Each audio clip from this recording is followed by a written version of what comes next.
Hey, everybody, welcome to the Trip Sitting Podcast. I am super excited to announce that I am partnering with my friend and two-time podcast guest, Jonathan Schechter, to help him promote his course Elevate, which is a breathwork and integration course.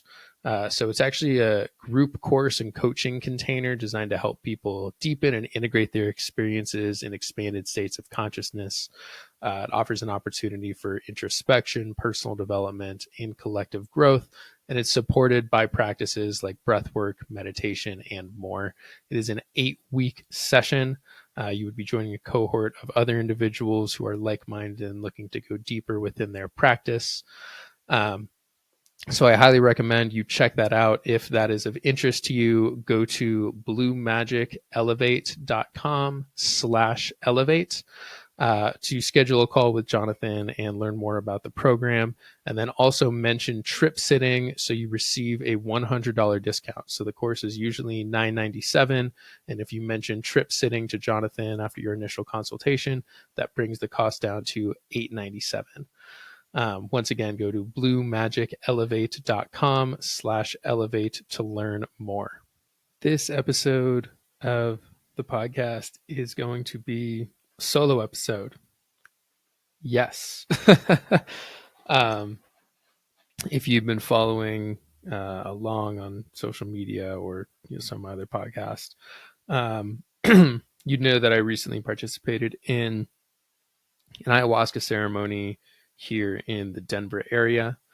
It was 2 ceremonies back to back, and I want to take this opportunity on this podcast to talk about literally everything that was involved in that, from the preparation to the ceremonies themselves to the combo that I did in between ceremonies. And it's been about a week and a half now. And talk about just how integration's been and what I've been doing. And maybe even help myself work through some of this stuff. So yeah, thank you all for joining, and I'm going to go ahead and dive in.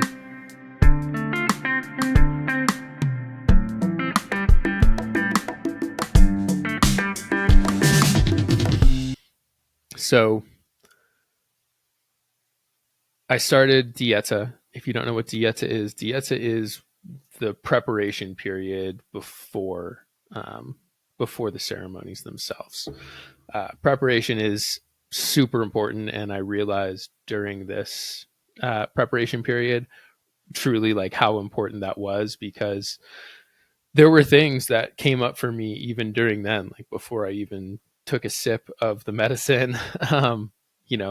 Your mind starts working in ways to prepare for that, and it helps kind of like clear the path. So the things that are most important for you once you go into ceremony, so you can really kind of hone in on what that is. So that preparation period gives you an opportunity to allow whatever needs to come up.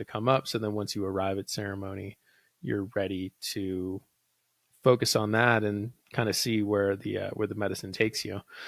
So I started my dieta about 12 days before the ceremony started, because I was in Nashville for a bachelor party over the weekend. Otherwise I probably would have done 14 days. So yeah, 12 days beforehand, which by the way is also sooner than a lot of people will recommend. Some people just say start a week before, some people are say 3 days before. And the part of dieta that's, I'd say, most important is going to be your diet. So you're going to want to change your diet a little bit. It's not crazy. It's honestly not super hard. I feel like I always go a little bit overboard when it comes to the diet, especially given the fact that I started 12 days beforehand and not just 3 days. The diet is really most important 3 days beforehand. But I think it's better to give yourself the longer period of time, because you allow more to be able to come up during that time if you start sooner. So the biggest things are no red meat, no pork, no alcohol or recreational drugs of any kind, no spicy foods, and no fermented foods. Now, some of the reason why we do this dieta is because there is actual chemical contraindications with ayahuasca being an MAOI. and then this chemical that's in some of those foods that's called tyramine, which just spikes your blood pressure. And given that ayahuasca already spikes your blood pressure, we don't want too many things in the system that will do that. But that being said, if you have some of those things right before ceremony, it's probably not going to kill you. If you're a healthy individual, you really don't have to worry too much about that. But it's also about showing up to the medicine with the respect and the reverence that it deserves.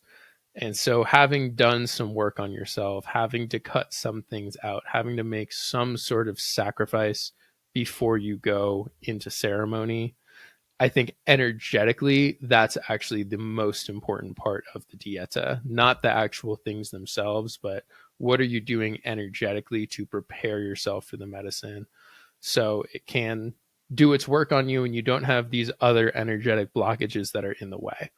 You know that you showed up having done this work on yourself, and therefore you can receive all of the power and all of the benefits that this medicine has to give. So dieta wasn't too hard for me, to be completely honest. The things that I miss the absolute most are sodium. You're supposed to decrease your sodium intake and also decrease any excessive sugars. I'm not too bad there, but I love salt, especially on all of my food and soy sauce and all that stuff. And then also hot sauce. Hot sauce is probably the hardest thing because anytime that if I'm eating something and it doesn't taste good, I'll just douse it in hot sauce and boom, it'll be delicious. So I didn't have the option to do that. So I had to get a little bit more creative with my meals, which I was able to do. I have not stuck to the exact dieta afterwards, but there are certain things about it where I think I did feel just better. Like my body felt better, didn't feel as lethargic as maybe it usually does. Not that I notice super often, but it felt like my body was just running very efficiently during that dieta period, other than the fact that I probably was not eating enough food because I had to prepare what I was going to be eating a little bit more and put more thought into that. And if I didn't do that, it was just really easy for me to go without eating, and I would just skip a meal and probably not get enough calories. So next time I want to make sure that I actually prepare a little bit more ahead of time so I know what I'm going to be eating and I don't have to think about it too much. But other than that, dieta was not super difficult. And I felt really good going into the ceremony, having done it for that period of time. And that also, having committed to that, allowed for things to come up mentally for me as well. And so some of the things that came up for me even before the ceremony that informed what I was going to be thinking about once I got in was this concept of taking care of yourself before you take care of others, not pouring from an empty cup. And I realized that that's something that I had been doing lately. I've been trying very hard to make this work, the podcast, the other job that I have with the retreat centers, not going back to corporate America, not sort of just being resistant to change. And because of that, I wasn't able to take care of myself, to be completely honest. I was running from this scarcity mindset because I never had enough money, to be completely honest. There have only been a couple months this year in which I've actually made enough to cover all of my bills and everything I wanted to do. Other than that, every single month I've been having to kind of penny pinch and scrape by a little bit, which is stressful, especially when you're trying to build a business. I think it's fair to say that this is kind of a business at this point. I've been doing this for almost 2 years. And that was another thing that came up for me during the dieta was I've been doing this for so long and I haven't really put in the time and the resources to actually try to make it successful. I've just been releasing once a week and I'll do clips every now and again, but I've been treating it like a business and like something that I truly want to grow. And it came to my attention that that is absolutely something that I want to do. I would love for more people to listen to this. I'd love to be able to just have more people have these conversations, and it just seems like that'd be very fulfilling for me. So I realized that's something I wanted to do, which is why I committed to posting every single day before the ceremony started. And actually trying to put some time and resource and energy into figuring out how the fuck does the TikTok algorithm work and Instagram Reels and all that stuff. and see what I could do if I were to actually try. And then piggybacking off of that, I came to the conclusion that I think I'm ready to actually go back to corporate life. And not necessarily because, oh, I miss it so much, because I absolutely do not, but I do miss having a steady paycheck and not having to worry about whether or not I'll be able to afford all of my bills every single month. And honestly, even more than that, I'm so ready to actually take in abundance and have more than enough, and realizing that if I work and make a bunch of money, more than I actually need, that allows me to then invest that back into everything else that I'm doing. And it will pay me dividends in the long run. So maybe eventually I can actually make this my full time thing. But the way that I've been doing it so far, I don't see it going there. And that's totally fine. I absolutely gave this my best go. And just me myself, that I'm the only one doing this. I don't necessarily know how much farther I could take it. So I think having extra money would allow me to bring on consultants, bring on another person, just be able to like pay for the knowledge and the information that I don't have myself, and be able to actually get that help in order to grow this. So I'm open to a lot more, and I realized beforehand, before I even went into ceremony, that okay, I was going to get ready to open myself up more, and seeing if that actually felt right, rather than kind of trying to hold that in and then going after the ceremony and coming out and being like, okay, I'm ready to do this. I'm glad that that kind of came up beforehand. But those were the two big realizations: is I need to take care of myself, and that involves being able to provide for myself financially more and feeling a little bit more comfortable, in order to allow that to then spill over into this other work that I do with the podcast and with the retreat centers. So now we are at ceremony number one. It was at a really nice house. I'm not going to say exactly where it was, just because I want to make sure everybody is protected. Not that you'd be able to find this information, but it was near Denver. There were 10 other participants, as well as the curandera, and then also the lead facilitator that was the like business partners with the curandera. And it's a really cool group. They were all super nice. I was really excited. Like the energy was super aligned, super good. I'll say one of my friends that had never experienced ayahuasca, he came on this journey with me as well. And I was super happy to be able to experience this with him. So going into the first ceremony, um, let's see, we drank the cup, and honestly, not much happened. It seemed like not much was happening for just about everybody, except for one person who was very much feeling it, and having a pretty intense reaction. But other than that, I felt pretty normal, um, which is very common, especially if you have not experienced ayahuasca in a long time.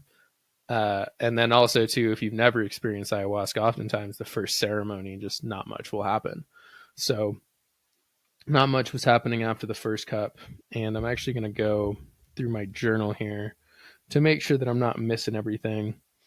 Um, but yeah, throughout that ceremony, um, there was no huge energetic release for me. And by that, I mean, like, I don't think I remember crying at all during that ceremony. I definitely remember I felt super happy, and I was laughing sometimes, and I just felt really good most of the time, if I'm being completely honest. But in that state of feeling really good and happy and full of gratitude and love, I was also in a space where I just had a lot of clarity, and I could think super clearly without my ego and my normal monkey mind getting in the way of thinking through things. And I forget exactly what my intention was for that first ceremony. I believe I ended up making my intention to just show me what it is that I need to know. So it was like a very general intention. Um, so a lot of what ended up coming up during that period of just clarity and trying to think of, okay, what do I want to do for a job? What do I truly want out of life right now? Was the fact that I still hold on to a lot of self doubt, and I have trouble fully having confidence in myself and my ability to do things. And it's just this part of me that I'm assuming obviously stems from some time in my childhood, that's there and exists. And I think I like to try to pretend that it doesn't exist. And in that pretending that it doesn't exist and that it's not there and just trying to power through it and forget about it, that means that I'm just pushing it down further, and that it's still subconsciously affecting the way that I make my decisions. And it's still sort of controlling me in a way. So by actually seeing it and acknowledging its existence, it gives me the opportunity to actually deal with it and integrate that into myself, so I can bring that conscious awareness to it. And like, it's, we'll call it like a shadow part of myself. And what I mean by shadow is that it's a part of me that I deem undesirable, a part of me that I would rather not be there. And the thing about the shadow is that it doesn't go away. No matter how much you try to ignore it, your shadow is still going to be there. So rather than ignoring your shadow, you're supposed to make friends with it and see what it is that it actually wants, see why it's there, get to know it, be curious. So in this time during ceremony where I'm thinking about all of this self-doubt, I'm literally just sitting there thinking about it and just like feeling it and seeing why it's there. And I don't think at this point I still have all of the answers. I don't know exactly where it stems from. I think that it's probably a part that most of us have, if I had to guess. But I was really happy just understanding that that was a part of me, and that, I struggle with the confidence. And so being able to acknowledge the fact that I struggle with it gives me an opportunity to now work on it. So as I'm moving forward into whatever the hell I'm doing with my life, I now know that, sometimes when I'm doing new things or trying something else or switching directions, I can feel that self-doubt and feel that lack of confidence within myself. So now it allows me to like sit with it and be like, no, like, I know logically I can do whatever the fuck I want. I can do literally anything I put my mind to. Any of us can. Like, we all have the power and the ability to do that. So now I can sit with that and know, consciously give that part of me love, tell her that it's okay, and be like, but time for me to fuck some shit up, um, as I move forward. I think I've been just generally thinking small in what it is that I do want to do, and I don't want to think small anymore. Like, I want this shit to blow the fuck up. I want everything I do to be big. I want to have so much more than enough so that I can give that out and do more good with it. I think we need more good people that have lots of resources, money, uh, you know, like a voice that people listen to and hear. And again, I'm not saying that I'm that, and like, it's coming out at this from a space of humility, which is also the flip side of all this. Is like, I don't want power and I don't want all of this to be greedy. Like, I really want it so I can do more good with it, and it's a responsibility. And I think I've been kind of shying away from that responsibility because I know how much of a responsibility it is. Because when you do have those resources and you do have things, you're supposed to give it away. You're not supposed to just hold on to it. That's when it becomes selfish. And like, I don't want that at all. So understanding the true responsibility that having more and switching to that abundance mindset gives me, there's a lot of responsibility that comes with that. So sitting with that responsibility and stepping into it and really feeling into whether or not that's something I truly want. And the conclusion I have at this point is that I do. I feel ready for it. And it's funny because I kind of think back on everything that I've been through, especially since my first experience with ayahuasca. And I honestly don't think I was ready for that responsibility right after that. I think it's a good thing that I was not immediately given abundance and resources and all of that. I now see why I've gone through all of the things that I've gone through, having lived at that scarcity mindset and not having enough, sort of proving that I can do it. Um, living on both sides of the spectrum and seeing what actually does feel right. And I'm very much ready to bring everything back into balance.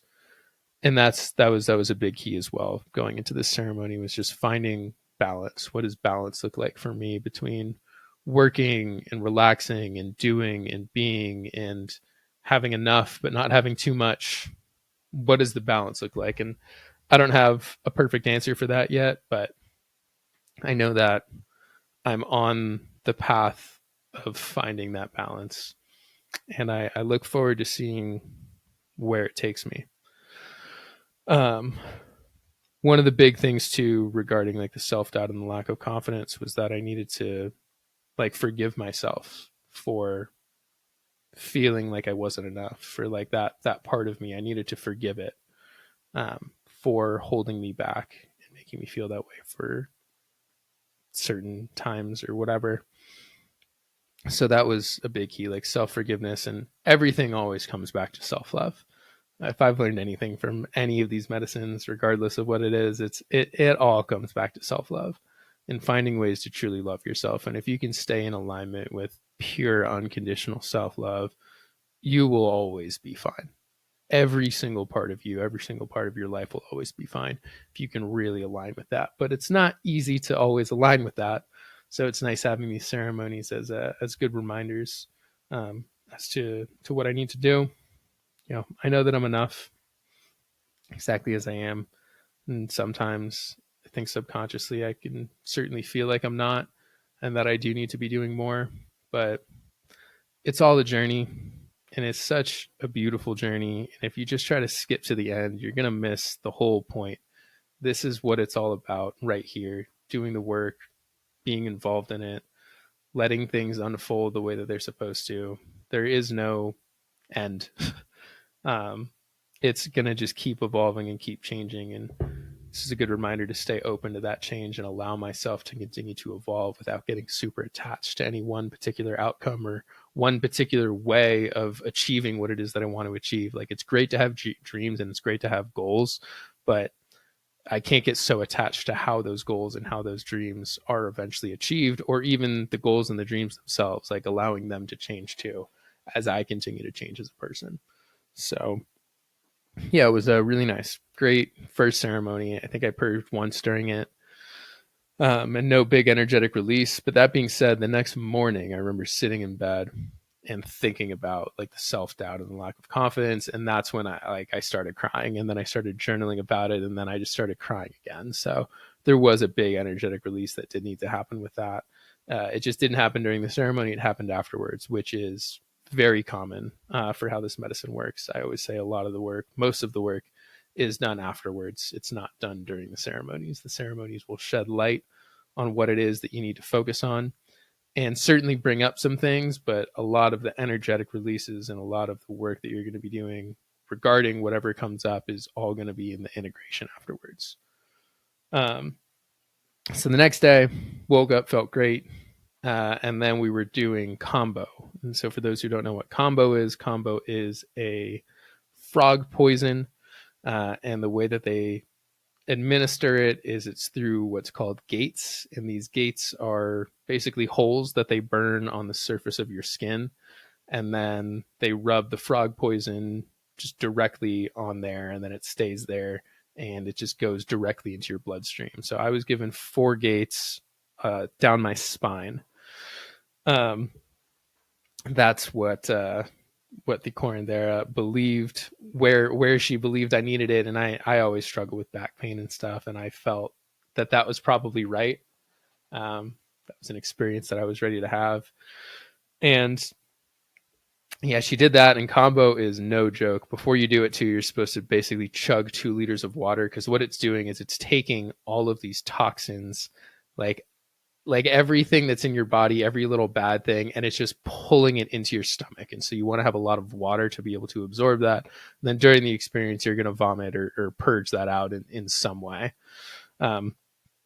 So yeah, you chug a bunch of water, it pulls in all the toxins. And the idea of combo is that it just cleans you out. It detoxes your entire system super quickly, better than just about anything. Like combo is considered in the jungle a lot of the times, like one of those master medicines that can work to heal just about anything. If you've got issues with your pancreas, if you're getting over a cold or an illness or something like that, combo is a lot of the times a go-to medicine for helping to cleanse your body afterwards and purify it.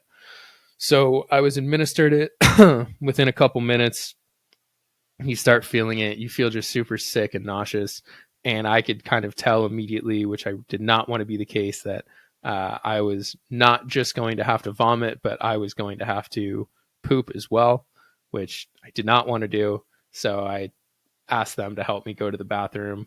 And I'm still feeling just sick too. Like, it still feels like I also probably have to vomit, but I got to the bathroom and I'm just sweating, fighting for my life, purging out of both ends. And it was so much, just a lot, really unpleasant as you're going through it. After probably about 10 minutes of that, I was ready to go back to the mat and have them take it off of my back.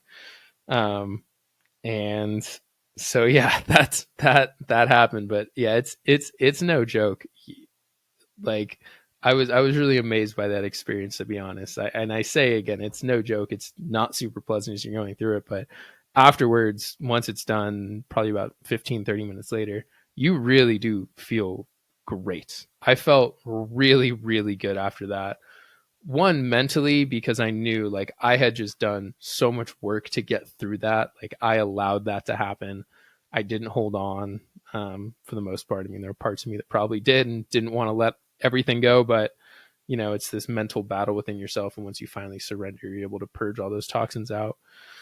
So one, felt good just mentally. I knew I got through that, but then two, like, my body really did feel super clean afterwards, and I felt purified and ready. And so then I took a nap, and yeah, then we got ready for the second ceremony. And going into the second ceremony, especially after an experience like that, I felt really good, just knowing that the medicine would probably hit me much faster, and I'd feel it because my body was just so clean and so pure from there. So we went into the second ceremony, and pretty much right when I drank that first cup in the second ceremony, I knew that there was something big that was going to come up. My intention for ceremony number 2 was to let go in a very general sense, because I knew that there was self-doubt and lack of confidence that had come up during the first ceremony. So with that in mind, I was like, I want to let go of that and let go of whatever is holding me back from being able to step into this new version of me and step into my power. And so I just wanted to let go. That was it. I didn't know what it was that I necessarily needed to let go of. So during that ceremony, I felt that this pain in my stomach, and I was immediately worried, like, oh, damn, like, am I going to be spending this whole ceremony on the toilet? I really did not want that to happen. But at the same time, it, like, it wasn't ready. It wasn't something that just needed to be purged out. That it was going to be a quick thing. I knew it was something that I was going to have to just sit with and deal with and question and get to know. And if I tried to just get rid of it, it was only going to get worse, and it was only going to last longer. So yeah, had that pain in my stomach, and pretty much just sat there, like, sort of fighting with it all night. Like, subconsciously, I was still kind of fighting it, like, wanting it to go away, even though I knew all I had to do was just relax into it, breathe into it, get curious about it, get to know it. But a lot of what came up, and I'm not going to say exactly what it was, because I don't think I'm quite ready for that. And there's some things that I have to do in order to make it right before I feel comfortable talking about it, for not just me, but for other parties that might have been involved. But it was a lot of shame and guilt that I was holding on to, that I was so unaware of, like, truly, truly unaware of, that I was holding on to all of this shame and guilt from something that happened when I was a child, a decision that I made, multiple things over, like, a period of years and years and years that had built up into this decision. And I just kind of, like, shut it down, and it's been eating away at my subconscious ever since. And I had really no idea. So coming to terms with that, like, feeling it, and forgiving myself. I'm starting to get a little bit emotional now, just thinking about it, because it was really powerful, and I'm glad I had the opportunity to deal with that and see that it was there. And now there's a lot of work that I've got to do afterwards, like in my normal life. This is part of my integration, is going to be dealing with that and trying to do what needs to be done from here on out. Like, it's never too late um, to change things, whether they are certain things that you did or relationships that you have. You can do what you can do, but like obviously you can't affect or like control how other people are going to react. But as long as what you're doing is really coming from that place of love and unconditional love, and not because you need something from somebody else, I think it's fine. So I'm going to be doing some work to deal with that. And yeah, I was probably sitting with that for like 3 hours, and I was like up and down on my mat and just moving around, trying to get it all through me and like feeling it. Um, and like I'd get up, I'd like dry heave a little bit, and then it'd be like it was like ayahuasca was like just kind of toying with me in the sense that like it made me feel like I needed to purge. I'd get up and try to purge, and then be like, nope, not yet. Like, you still got to sit with it more. And I remember thinking during the ceremony too, while I'm going through this, it's just, again, unpleasant for the most part. Um, but I'm sitting there, kind of in pain, just feeling all this discomfort. And I remember I just started smiling and laughing, and being so grateful for the fact that I get to have an experience like this, and I get to be put in a place where I am forced to deal with this, where like I have to deal with these fucking demons that I have been carrying around for so long. And how beautiful of an opportunity it is to be in the setting surrounded by people that are holding space for me, with the ability to get through this and do what needs to be done. And so it wasn't all dark is the thing. Like, even during those dark times, this thought that I can always still choose to turn towards the light, even in those dark times. And while you're dealing with things that are very uncomfortable, there's still always light to be found. And I can do that at any point in my life. Like, really, we all can. We can. There's always humor in this big cosmic joke that we live in, and it's just so beautiful. And I'm so grateful for all of it. So after 3 hours of fighting with that, I was finally able to purge, and after that, I just felt so much better. Then I was just flying high. I was on cloud nine, and one of the other uh, people who was there, they had a little mini djembe drum that they had brought, and I told them that I had been starting to play the djembe. If you're watching on video, you can see it right over my left shoulder here. That I got right after I came back from Costa Rica, and I didn't bring it just because it was really big, and like I don't really know, like I didn't feel good enough to play during a ceremony. But I grabbed this person's djembe, and while the curandera and some other people were singing, I would start playing it, and it felt really, really nice to contribute to the ceremony in a way, to help with the energy, and insert some of my own energy into it, especially after I had been through all of that, and I was just feeling great. And so, yeah, the rest of the ceremony was really beautiful. It was a lot of gratitude, a lot of love, a lot to just sit with and think about, and it was fun to be able to contribute with the djembe there. And they also opened up an opportunity for anybody to sing something that they wanted, and I took that opportunity and sang a little something from the heart for probably about a minute or two, which was also really, really, really nice, really special. And yeah, that was the gist of everything that happened. So there's still a lot that I am processing. It's been about a week and a half, like I said, and there's still new things that are coming to light. And there's also just a lot that I need to just fucking sit with and accept. Like, it's super, I wouldn't say it's super easy, but it's easy right afterwards. And when you're in the experience, to accept what's happening and see it, but it's harder afterwards to continue to consciously choose to work on those things that came up. It's so much easier to turn a blind eye and allow the subconscious programming just to take back over. It's so much less work. But The integration is about consciously choosing to turn towards all of the shit that you went through, all of the things that happened, what you want to change about yourself, what you need to do to level up in your life, and choosing to do something about it. So that's now what my integration is about, is doing something about those things, and at the same time realizing that it is a process and it is not something that is done overnight. And I think I've been struggling with that a little bit over the last week. It's just because I want it all to be done. I want to be done and just move on to the next thing. But that's not how this works. This is, as I said at the beginning, this is a journey, and it's about the journey. It's not about what it looks like when it's over. So it's about being able to see the beauty and the love that is always in front of me, that's always unfolding during the journey, and being able to align with that allows me to get through it, and allows me to allow everything to unfold exactly as it's supposed to. There's nothing that I can do. Like, I'm not the one in control here. I'm in control of certain aspects of my life and the way that I react, but I'm not in control of the grand scheme of things.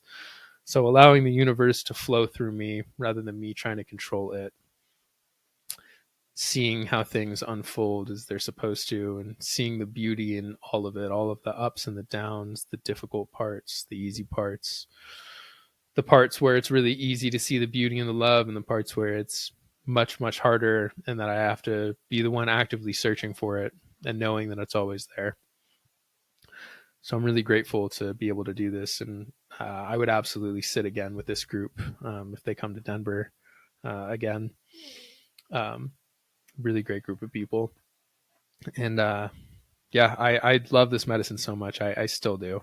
It's absolutely my medicine, and I want to continue to work with it and continue to build my relationship with it so I can continue to do this. Like, this is what fulfills me at the end of the day, are these experiences, being able to hold space for others while they have these experiences, talk about it, hold space for people to just have these discussions about what's going on with them, the trauma, all that stuff. And it really does bring me a lot of joy. So being able to change my life in a way that allows me to continue to do all this, but I don't necessarily need to make this my entire life. I'm not there yet because it's not supporting me. So finding some way to support myself so that that can support all of this is the work. That's what I'm doing, along with all of the other work. But it's beautiful. It's grand. I'm so grateful to have this outlet, have some people that listen to this, even though it's not about that, but it's cool to know. And people that follow along and are helping me, and I have people to reach out to. So I just want to say thank you from the bottom of my heart for giving me this space. I really love each and every one of you. I hope that you realize that you can reach out to me at any point if you ever need help with anything. Email is tripsittingblog@gmail.com. I'm happy to be of service in whatever way that I can. Thank you, everybody, and sending you so much love.